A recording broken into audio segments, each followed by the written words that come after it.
Olá, eu sou Marcelo Lico e esse aqui é o episódio 4 do programa Protagonistas, o programa direcionado para o jovem que pretende iniciar na carreira de finanças e contabilidade.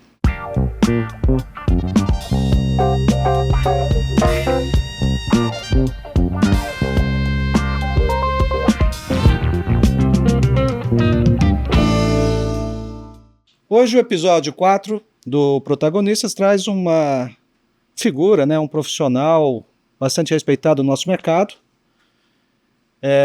que começou na área de consultoria e depois acabou seguindo pela área acadêmica. O nosso convidado de hoje é o Edson Simone, que está aqui conosco. Muito obrigado, Edson, por ter aceito o nosso convite. Obrigado você, Lico, um prazer aí estar com você aqui, né? Mais uma vez. Aí, obrigado. Junto com você. Obrigado.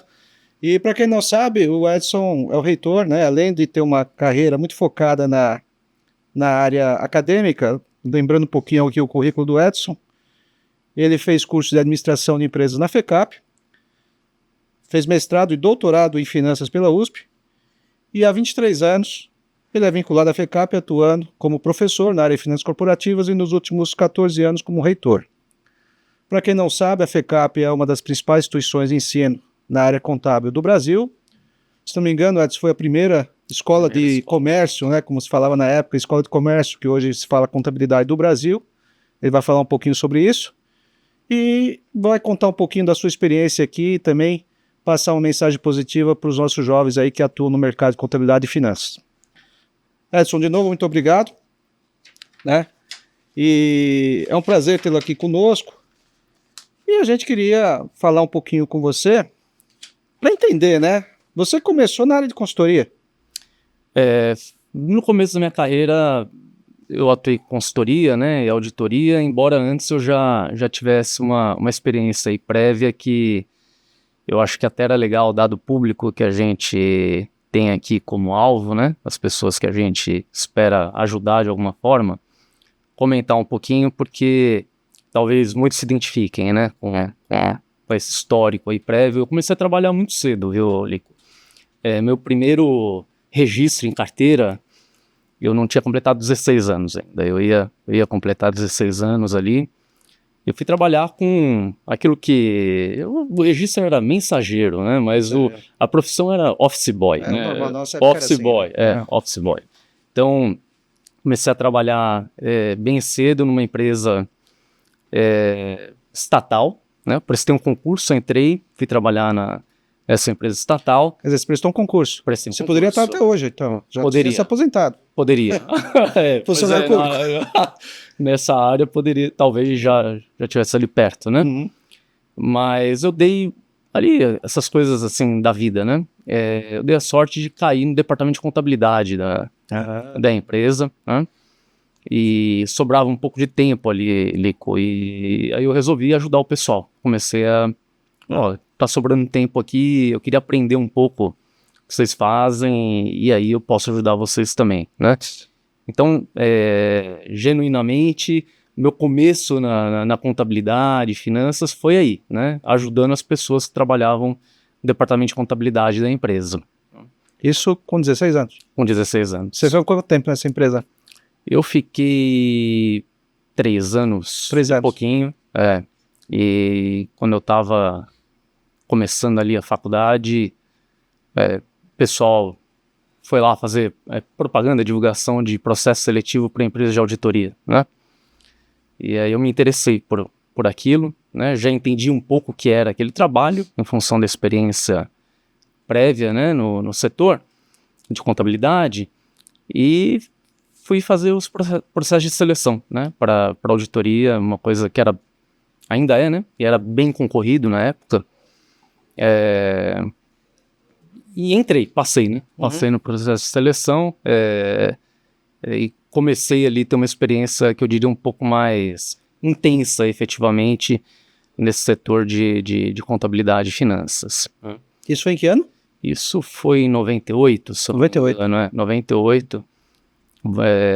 Você me entrevistou, né? Eu fui entrevistado por você numa dessas... Foi nessa época. Você foi uma das pessoas que me entrevistou. Na faculdade? Na faculdade. Qual faculdade era, você lembra? Na FECAP. Só podia ser FECAP, né? Na FECAP.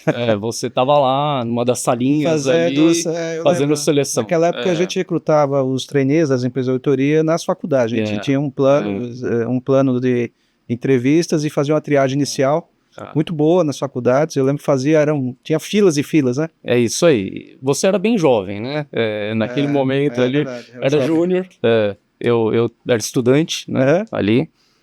Enfim, eu passei no processo de seleção e acho que assim, você já comentou um pouquinho, eu tinha prestado um concurso, então eu estava numa posição bem confortável, né? Bem estável. E estava para ser promovido naquele momento, ali na empresa, né? Mas eu resolvi sair. Algumas pessoas me criticaram por aquilo lá. Você é louco. Como é que você vai saindo, mano? Uma situação confortável aí como essas e vai para um negócio arriscado, né? A gente ouvia muito na época que, olha, auditoria ou você progride ou você sai, esse tipo de coisa. E eu falei, poxa vida, eu acho que é ali que eu vou aprender mais, né? No fundo é isso, é ali que eu vou me desenvolver mais.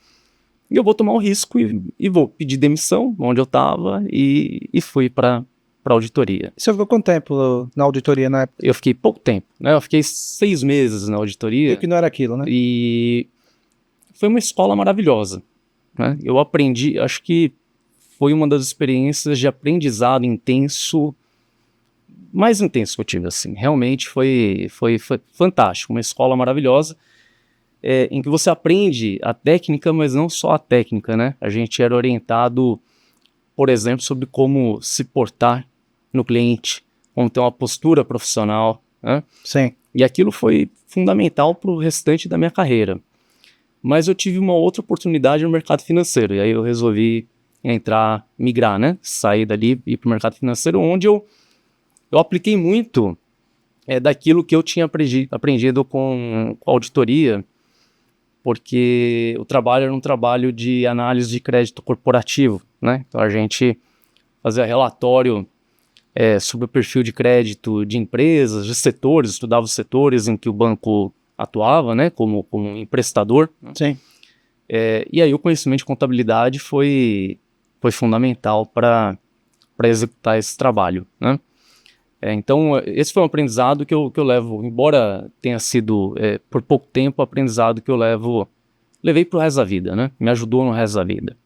Você falou uma coisa muito importante, Edson, aqui, que as empresas de auditoria, pelo menos na nossa época, hoje em dia assim também, até na nossa empresa a gente pratica bastante, mas é a questão da postura, né? Uhum. Porque o jovem, quando ele busca entrar numa empresa de consultoria, auditoria, como hoje sempre existiu e hoje está bem concentrado aí entre 10, 15 empresas aí no mercado,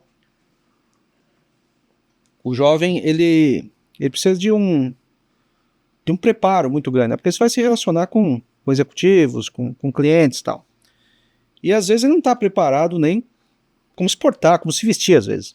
Exatamente. E essas empresas ajudam, né, na formação, não só técnica, mas também em desenvolvimento pessoal. Né? Não, você falou uma coisa muito importante. É muito importante e as pessoas não dão valor para isso às vezes. Não. Infelizmente, né? A gente era orientado, inclusive, sobre como se vestir, né? Era uma coisa bem bacana. Sem dúvida. Tinha regras, né? Tinha regras. De vestimenta, né? Mas enfim, hoje em dia, lógico que muita coisa mudou. Hoje não é terno, ninguém mais usa terno, gravata. Mas enfim, eu acho que tem determinadas coisas que não podem, assim, a postura realmente tem que ser preservada. Aí você saiu da empresa de auditoria, foi trabalhar no mercado financeiro e foi estudar finanças da USP, é isso? Mais ou menos essa foi a sequência. Lico, eu sempre fui uma pessoa muito interessada em estudar, né? Muito dedicado aos estudos e quando eu estava concluindo a faculdade, estava no último semestre, teve um professor que veio conversar comigo e falou, olha, você já pensou em seguir carreira acadêmica, né? Eu falei, sim, eu acho que daqui uns 20, 25 anos eu vou por esse caminho aí. E ele falou para mim, olha, o Brasil está convergindo para aquilo que acontece no resto do mundo, né? E no resto do mundo a carreira acadêmica ela começa muito mais cedo do que aos 40, né? Sim. As pessoas concluem graduação e emendam um doutorado, vão fazer doutorado, né, e com 24, 25 anos começam a carreira, né. Eu fui bater um papo com o coordenador do meu curso, né, ele me chamou para conversar e falou, a resposta foi a mesma, falou, olha, eu acho que se você tem isso em mente, começa logo, começa cedo, né, e me convidou para participar de uma espécie de um programa de trainee que a gente tem até hoje na escola, de formação de professores. Né? Isso na FECAP. FECAP Isso mesmo. ainda é na FECAP. Tá. Né? Eu me interessei, mas hesitei, porque embora eu sempre tenha sido uma pessoa muito dedicada aos estudos, sempre tenha gostado de estudar, a prática também era uma coisa que sempre me atraiu. Né? Eu gostava de praticar, né? E pensar em só estudar é uma coisa que, para mim, gerou uma certa hesitação. Né? Mas surgiu ali também um convite para eu trabalhar como assessor da diretoria da faculdade na época, né? Onde eu poderia, aí sim, né, continuar a prática, continuar exercitando a profissão. Né? Era o Borim naquela época? O Borim tinha acabado de sair, era o Manuel. Era o Manuel, Eu lembro da época do Borim. E, enfim, ali eu teria a possibilidade de atuar com vários temas de gestão, né, que era uma coisa que me atraía. E eu sempre pensei, né, que uma faculdade, uma instituição educacional, embora ela tenha uma finalidade diferente, né, no nosso caso nós somos uma fundação e não temos o lucro como finalidade, mas a gente tem que ter sustentabilidade financeira de qualquer forma, tem que pagar as contas, tem que ter marketing, tem que ter RH, tem que ter gestão de operações, todas as funções normais de uma empresa tem que existir ali e ela tem que funcionar profissionalmente, né? Então, isso não foi um problema para mim, eu achei que eu poderia continuar exercitando a profissão e eu fui. Então, eu saí do mercado financeiro e fui 100% trabalhar com gestão e também começar a me desenvolver como professor ali na escola. Eu auxiliava, né, não é que eu dava aula, eu auxiliava um professor que dava aula de economia, introdução à economia para o pessoal de ADM, contabilidade, né? Uhum. E eu comecei ali, né? Obviamente que se você quer seguir uma trajetória, uma carreira acadêmica, aí você tem que estudar mais, então eu fui fazer o mestrado na USP em finanças, de forma paralela aí a essa minha atuação profissional. Quer dizer, na época você trabalhava na FECAP já? Trabalhava já lá. Como assistente de professor, alguma coisa assim? Exatamente. E estudava, fazia o mestrado e depois o doutorado na USP? Depois do doutorado na USP, é isso. Quer dizer, aí você fez carreira na FECAP? Fiz carreira na FECAP, então isso começou 23 anos atrás, né? Legal. Eu tive a oportunidade de passar por tudo quanto é tipo de atividade lá na escola. Eu queria ser útil, acho que essa é a primeira coisa, né? Eu quero ser útil aqui, então, onde tem problema? Se tem problema, vamos tentar resolver problema, ajudar de alguma forma, se a gente puder colaborar com aquilo. Entendi. E com isso eu fui atuando em várias atividades dentro da escola, o que me permitiu também ter uma visão sistêmica, né? Entender a escola como um todo, como é que ela funcionava, estudar o setor, né? Acho que é muito importante. Quando você está trabalhando numa área, você tem que entender o setor em que você está atuando. Então, estudar o setor, entender bem como é que a coisa funciona por ali. Então, e é interessante, então, podemos dizer que você fez a carreira na FECAP, né? Além de um aluno, você acabou iniciando lá uma etapa importante na sua vida como auxiliar, assistente de um professor de economia e chegou à reitoria. Agora, fala um pouquinho, Edson, sobre a FECAP, né? Eu conheço a FECAP, eu também estudei lá, mas é sempre bom lembrar o que representa a FECAP para os contabilistas, né? Os profissionais de contabilidade, economia e administração, que ela tem muita história, né? Tem. A escola completou 122 anos. 122 anos. Agora em junho, né? É uma escola pioneira no ensino de contabilidade aqui no Brasil. A escola ela foi criada pela junção de esforços de empresários e acadêmicos, né? A ideia qual que era ali? Era formar gente para as organizações mais complexas que estavam surgindo aqui no Brasil. O Brasil estava saindo de um país completamente focado no rural, né, na produção agrícola, e começava a surgir uma indústria aqui em São Paulo, principalmente, que precisava de gente preparada, né? Os contadores da época, muitos eram importados, né? Vinha gente da Escócia trabalhar aqui no elite, Brasil, né? é isso aí. E aí o pessoal falou, não, a gente precisa formar gente, preparar gente para essa área. Então juntou um grupo ali de empresários com acadêmicos, eles resolveram montar a escola, né? Focada em contabilidade e finanças, né? Inicialmente. Depois a escola ela foi expandindo aí o seu escopo de atuação, né? O número de cursos, ampliando para economia, por exemplo, entrou na área de economia. Mais recentemente, tecnologia da informação. Obviamente, essa é uma necessidade das organizações, a escola também seguiu por esse caminho. Sim.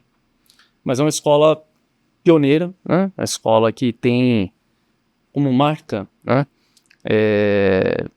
A transformação das pessoas, né? A transformação da vida das pessoas para melhor. A gente trabalha desde sempre com um corpo discente, um corpo de alunos bastante variado, né? Gente de tudo quanto é origem econômica, socioeconômica, e a gente que por meio do esforço pessoal, por meio do estudo e das oportunidades que a escola gera também, que consegue melhorar, passar por uma vida melhor, né? Profissionalmente e pessoalmente também. Para quem não sabe, passaram pela FECAP grandes executivos, né, que atuam ainda no mercado de contabilidade, de finanças,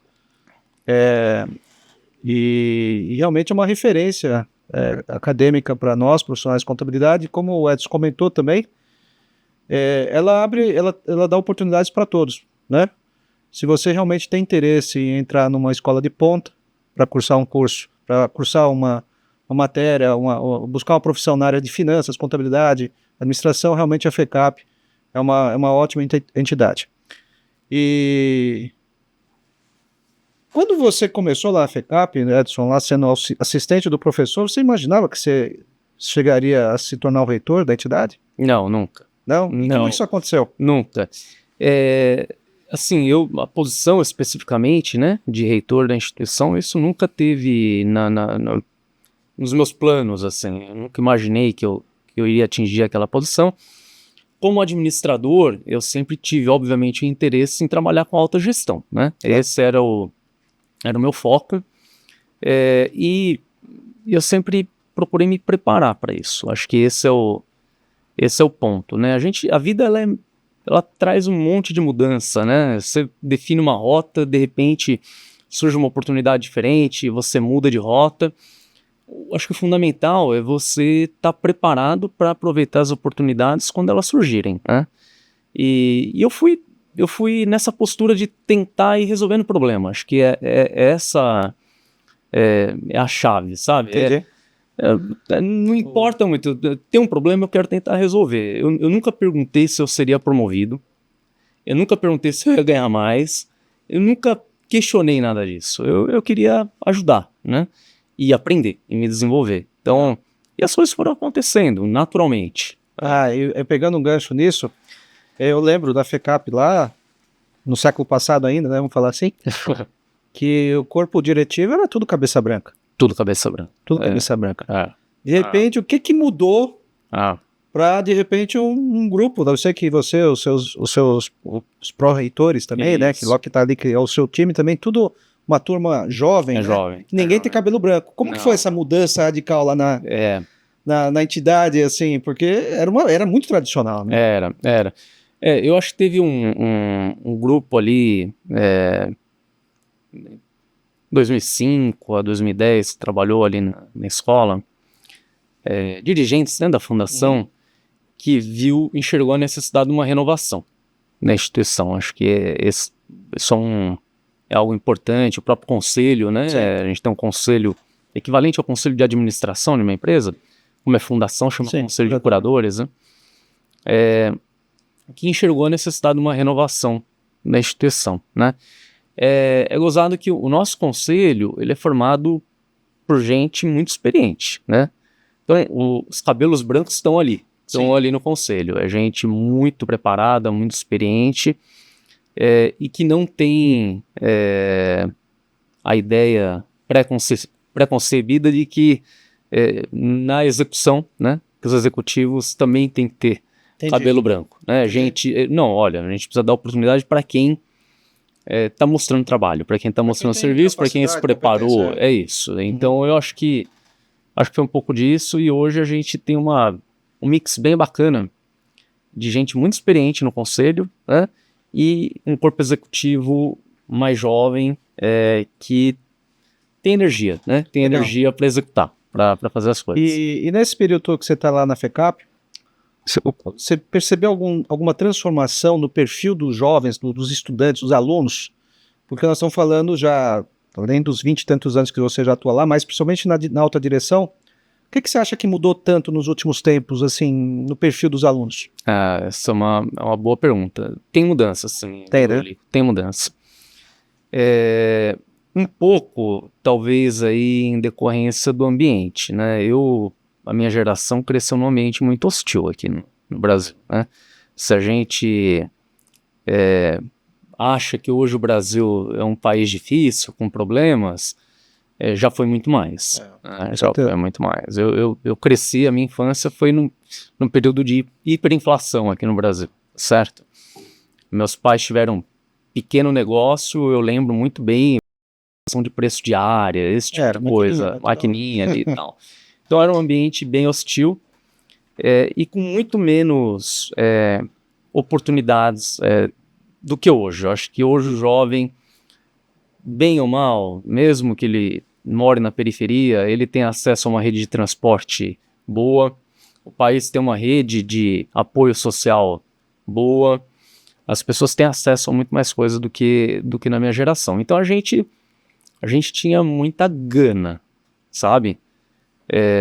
Aquela coisa de, olha, eu preciso vencer, né? E para vencer eu vou respeitando todos os limites éticos, né? Sendo uma pessoa íntegra, isso é muito importante, mas eu vou fazer aquilo que eu precisar fazer para subir, para prosperar, né?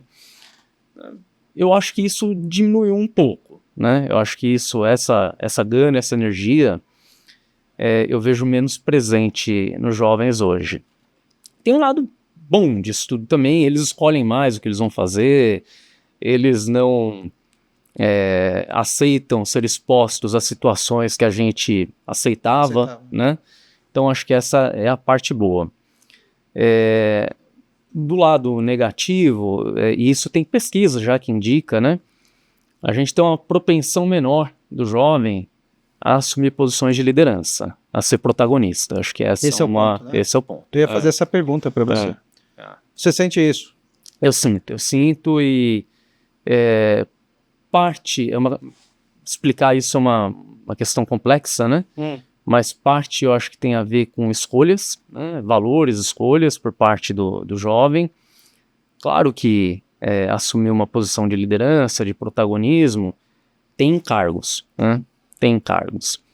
E talvez isso não se encaixe em valores que muitos jovens têm hoje, a busca de um maior equilíbrio aí, na vida, entre trabalho e vida pessoal, esse tipo de coisa.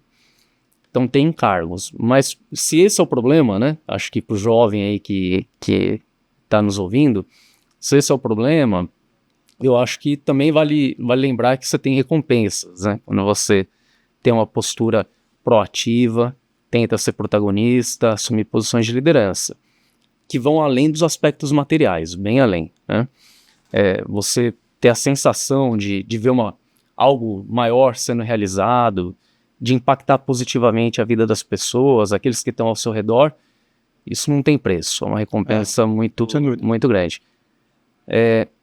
Mas eu acho que você lida também com jovens, né, na tua atividade profissional, como empresário, e eu sinto isso um pouco, não sei se você sente, às vezes eu sinto uma falta de confiança do próprio jovem, né? Ele não se sente confiante para assumir uma posição de liderança, para tentar ser protagonista. Aí vai de cada um. É um perfil, né? É o perfil da pessoa. Não sei se você pensa assim ou não. Não, Bom, nós, como uma empresa de auditoria, né, um grupo de auditoria que nós somos, a gente sempre busca os jovens lá na fonte, né, nas faculdades, e a FECAP nesse quesito é a nossa principal parceira aí, né? E a gente tenta passar a mensagem para o profissional que ele tem que crescer na vida, tem que se desenvolver, crescer na vida. A faculdade ela é uma base importante, mas é na prática que o cara vai aprender. Você colocou uma coisa importante, né, que mesmo com toda a experiência acadêmica, aquele negócio todo, a faculdade ela é uma base, mas onde você aprende mesmo, onde você se desenvolve, é praticando. A minha recomendação sempre é de começar a trabalhar o mais rápido possível. Exatamente. Então, é importante o estudo, sem dúvida, mas tem que trabalhar e entender. Agora, a gente percebe também, na nossa época, você comentou bem, a gente aceitava as coisas, eu brinco muito, né? A gente pode dizer que quando eu comecei a profissão era regime militar. Sim. Acabou. Sim. Voltar a se bater continência. Sim. Hoje em dia, se dependendo como você fala com o teu trainee lá, o cara na hora vai embora. Vai embora. Né? Não, pior, às vezes num programa de trainee você pergunta, você pede pro cara vir no escritório pra você entrevistar o cara não vem. Ele fala, não, se for presencial eu faço a entrevista à distância e eu só trabalho se for home office. É assim, hoje em dia. E obviamente que esse cara vai ficar para trás. Não tenho dúvida disso. Isso eu também não tenho nenhuma dúvida. São escolhas. E sorte de quem aproveita a oportunidade, né? Porque tem menos concorrente, vamos falar assim. Mas infelizmente isso que você está falando é uma verdade, o mundo mudou, a resiliência da juventude é baixa e também a ambição. Né? A gente vê que os jovens não tem mais aquela ambição, né? Eu lembro quando nunca me esqueço do primeiro dia que eu entrei na empresa da auditoria, lá quando eu comecei há 35 anos, o sócio lá, o fundador da empresa falou, olha, vocês estão começando hoje, a meta de vocês daqui 5 anos vocês serem gerentes de auditoria. Nunca me esqueço isso. E coloquei isso como minha meta. Né? Perfeito. E em 5 anos eu fui gerente de auditoria. Perfeito. Era isso. Hoje em dia, eu até brinco às vezes, eu vejo quando alguém é promovido no escritório, qual cargo você vai? Eu fui para sênior. Quanto tempo você está aqui? Estou há 7 anos. Eu falei, poxa, aos 7 anos você já devia ser gerente. Por que você não é gerente ainda? Né? Quem promove ele são os líderes das áreas lá, né? Então você fica, mudou demais, né? É ambição, né? É ambição, falta ambição. Mas é aquela história, quem tiver um pouquinho de ambição vai se dar bem. Né? Além disso, né, eu acho que também tem uma coisa que é importante para a gente colocar, que você falou, né, a gente vem de uma época pós-regime militar, com inflação na estratosfera, Brasil quebrado, planos econômicos que saqueavam o dinheiro do poupador, todo aquele negócio, e a gente sobreviveu a tudo isso. E aí veio depois a tecnologia, que virou inteligência artificial, globalização, ou seja, mudou tudo. Mudou tudo. Aí eu falo para você, como que esses jovens hoje, como seus alunos da FECAP, lá por exemplo, que a maioria é jovem, né, que está começando, eles têm que se preparar com todas essas mudanças. O cara tem que mudar o mindset dele, ou pensar, buscar alguma coisa. Legal. Eu acho que eu gosto sempre de olhar pela perspectiva positiva, né, das coisas. Então, hoje o jovem ele tem acesso a oportunidades numa escala global, né? Isso não era uma coisa, na minha época existia essa possibilidade, mas ela era bem mais limitada, né? Um jovem de contabilidade, por exemplo, se ele se preparar bem, se ele tiver o inglês, né? O inglês é uma coisa fundamental, né? Fundamental. Se ele buscar certificações válidas em outros mercados, o limite dele é o mundo, né? O limite dele não é mais o Brasil, é o mundo. Então, acho que isso é muito bom, né? Na área de contabilidade, você já teve um processo aí que eu acho que é muito bom para o profissional que vai seguir essa trilha, de harmonização de normas, né? Internacionalmente. Sim. Então também é uma coisa que, antigamente, se o jovem quisesse atuar em outro mercado, ele teria que estudar muito mais do que hoje, né? A base que ele constrói aqui no Brasil é uma base válida em muitos outros mercados. Então, eu acho que o jovem ele deveria aproveitar, né? Esse movimento de integração de mercados, se preparar para isso, buscar o inglês, de novo, vou reforçar, inglês é fundamental para você que está nos acompanhando aqui, nos ouvindo, estude inglês, se desenvolva no inglês, é fundamental. E continuar estudando bastante, né? Criar uma base forte, acho que esse é o ponto. Também não se assustar com inteligência artificial, sabe? Acho que esse é um outro ponto aí. Eu ouço que a tecnologia ela vai acabar com os empregos, né, na área há muito tempo, né? A gente já sofreu outros choques aí tecnológicos, quando surgiram os computadores, né, com disponibilidade mais ampla, aumento de capacidade de processamento, planilhas, né, disponibilidade ampla de planilhas, com uso fácil, né, pelo usuário. Tudo isso daí também gerou um choque, né? E as pessoas se adaptaram, algumas estudaram e prosperaram dentro desse choque tecnológico que houve. Com IA não vai ser diferente. Eu acho que o medo que você pode ter não é da IA, da inteligência artificial, te substituir. É de alguém que saiba operar a IA melhor do que você te substituir. Acho que essa é a questão. Então você precisa aprender a lidar com essa tecnologia nova, né? Saber conversar com ela, ganhar fluência, né? É como se fosse uma nova língua. Além do inglês, você vai ter que aprender a linguagem da tecnologia. Mas não se assuste, né? O jovem que está aí também nos acompanhando, não se assuste. Estude, se desenvolva na área. A gente, lá na escola, tem tomado algumas iniciativas para preparar o jovem, né, para esse mundo novo. Então, ainda em 2018, 2019, a gente fez uma reforma no currículo dos cursos e aumentou a intensidade de tecnologia, né? Então, hoje um jovem que vai estudar administração ou contabilidade com a gente, economia, ele aprende programação. A gente tem dado curso de programação para eles, aprende, pelo menos tem uma base para lidar com grandes bases de dados, a gente obrigatoriamente, e a gente tem várias eletivas aí, vários cursos que eles podem fazer para se aprofundar nessa área de tecnologia. Quem estudar, né, quem se engajar com essa formação vai se dar bem, é isso, né? Eu acho que não tem que ter medo não, a não ser que você tenha medo ou preguiça, né? Você não queira trabalhar, não queira estudar. Não, eu concordo com você. Eu acho que a tecnologia, a inteligência artificial, ela vem para ajudar a gente. É só a gente saber usar, né? Mas a gente tem percebido na nossa própria empresa, a gente está começando a entrar de cabeça nisso e está sendo uma quebra de paradigma, né? Porque tarefas que eram feitas manualmente ou com recursos mais limitados, quando você aplica inteligência artificial, às vezes um projeto que você poderia levar uma semana para fazer, você faz em 4 horas. Exatamente. Né? Então, pô, e aí você pega toda...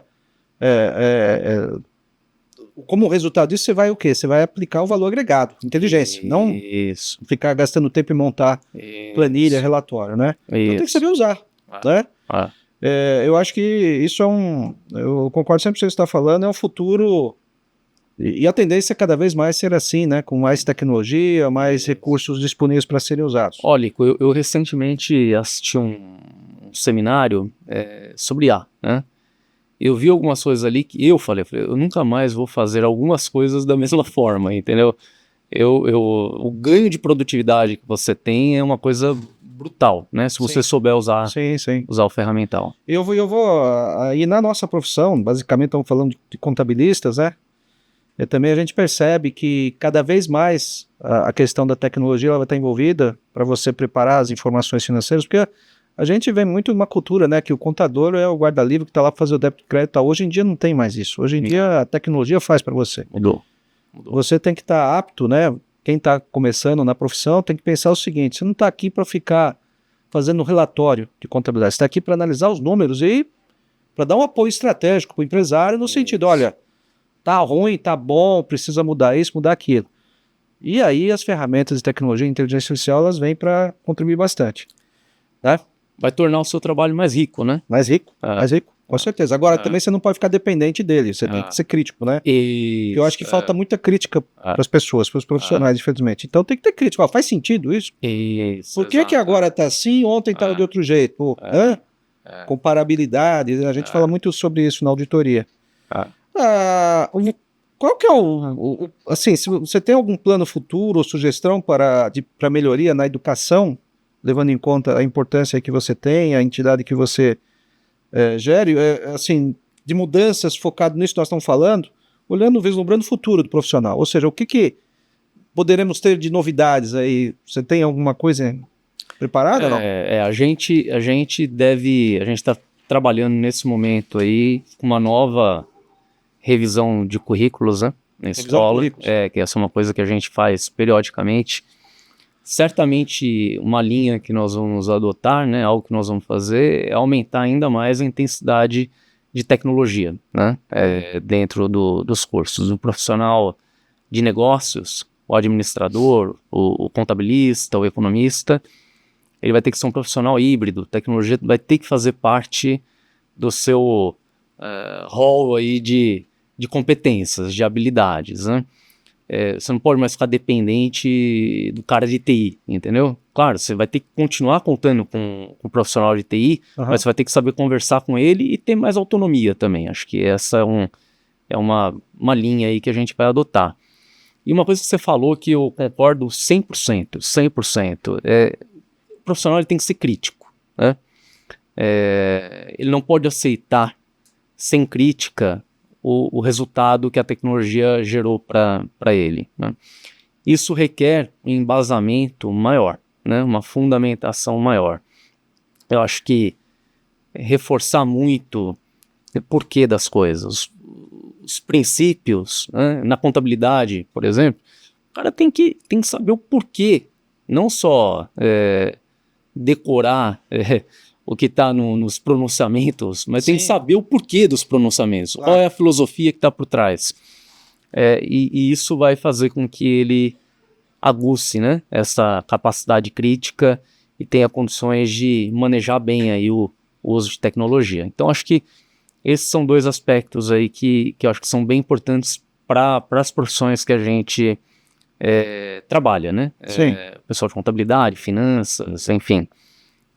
São dois aspectos críticos aí que a gente sempre fez, né? As escolas, de uma forma geral, procuram fazer isso, mas eu acho que é algo que a gente tem que se esforçar ainda mais para desenvolver nos jovens aí que escolheram seguir por esse caminho. Bacana. Beleza. Assim, é uma verdadeira aula realmente aí sobre empreender, sobre resiliência e por aí vai. O que nos dias atuais realmente é um desafio para nós, né? Junto a essa turma aí da geração Y e Z, né? Sim. Uma pergunta aqui importante aqui para nós e você transmitir. Para você chegar onde você chegou, que eu diria que é praticamente um ápice da profissão acadêmica, né? Tudo o currículo que você tem. Como que foi isso? Teve alguma inspiração? Teve alguma pessoa que você tomou como referência? Como é que foi isso? Legal. Eu não diria uma pessoa especificamente, mas acho que um conjunto de pessoas aí, né? Por onde eu passei, eu sempre procurei observar as lideranças, né? Como elas atuam. Aliás, acho que isso vale uma parte aqui, um parênteses, né? A gente aprende muito observando as chefias, as lideranças, né? E isso é mais fácil de fazer quando você está em contato pessoal, né? Então eu vejo uma resistência por parte dos jovens hoje com trabalho presencial, né?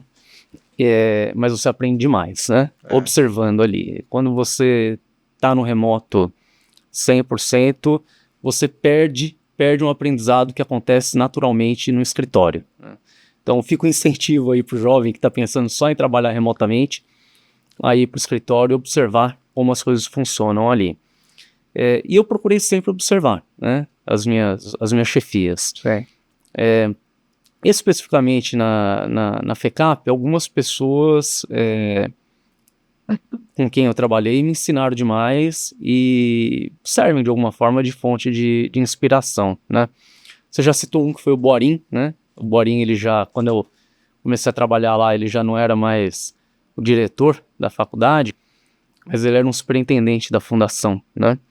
E uma pessoa, assim, muito pragmática, né? Muito pragmática, sempre buscando o interesse da organização e muito pragmático, apesar de ser um acadêmico.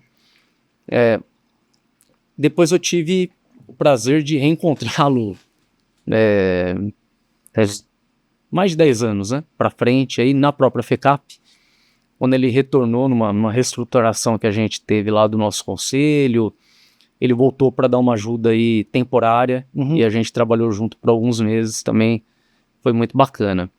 O Manuel, né, que eu já falei, o professor Manuel Nunes, que foi professor de muitos aí que passaram pela FECAP, também foi um cara muito bacana, também começou do zero, um ex-aluno da escola e que foi galgando posições até atingir a posição de reitor, né, foi meu chefe como reitor da instituição. João Maurício, que foi um cara que foi dirigente lá da escola também, enfim, vários professores que atuaram ali, que tinham algo em comum, Lico. Eram caras que estavam muito genuinamente interessados em desenvolver as pessoas que estavam ao seu redor, né? E que conseguiam aliar a prática, né? Um pragmatismo, o rigor acadêmico, né? E esses caras serviram meio de modelo, assim, para mim. Bacana. E eu ficava observando, né? Acho que é isso. Você tem que aprender, tem que olhar o que o pessoal faz.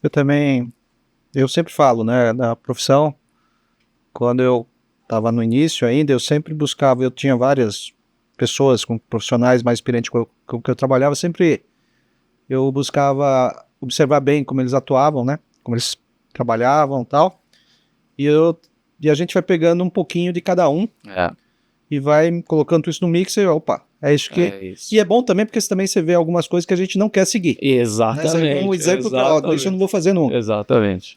Agora, para a gente concluir aqui, né, que o nosso tempo também no final, qual legado pessoal que você quer deixar aí para as futuras gerações? Vamos falar assim, levando em conta todo o contexto, a posição que você ocupa e tudo mais. Até pela escolha, né, da minha profissão aí, pelo setor em que eu atuo, Lico, ajudar, né, ser reconhecido lá na frente, olhar quando estiver lá na frente, no final da vida, né, olhar para trás, falar, olha, realmente isso aqui, meu trabalho ajudou a impactar positivamente a vida de muita gente, né? Legal. Por meio de educação, por meio de acesso à educação. A gente já observa isso, né? A maior felicidade que alguém pode ter como professor é você reencontrar egressos, né? Ex-alunos, bater um papo com eles e ver que a escola fez diferença, né? Que aqueles anos que eles passaram ali com a gente fizeram diferença. Alguns até reconhecem que naquele momento eles não entendiam, né, aquilo que a gente fazia. Fala, olha, na época eu não entendia muito bem, né? Eu nem gostava muito daquilo que vocês faziam, mas reconhecem lá na frente que aquilo fez diferença, né? O rigor com que eles foram tratados, a disciplina que lhes foi imposta de alguma forma, aquilo fez diferença lá na frente, na vida das pessoas. Não só profissionalmente, mas pessoalmente também. Isso que você está falando, a gente vê muito também no trabalho, né? Porque a gente pega o garotinho ali, forma ele, depois passa os anos, eles crescem. A gente fala muito isso lá nas empresas, né, na qual nós temos vários profissionais que ocupam hoje cargos de liderança e começaram como trainees ou estagiários, né? Então não tem nada mais gratificante que isso, né? Sim.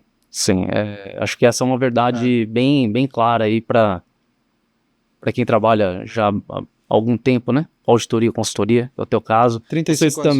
Vocês também pegam o pessoal lá no início da vida, né? No início da vida e tenta formar. Pessoalmente e profissionalmente.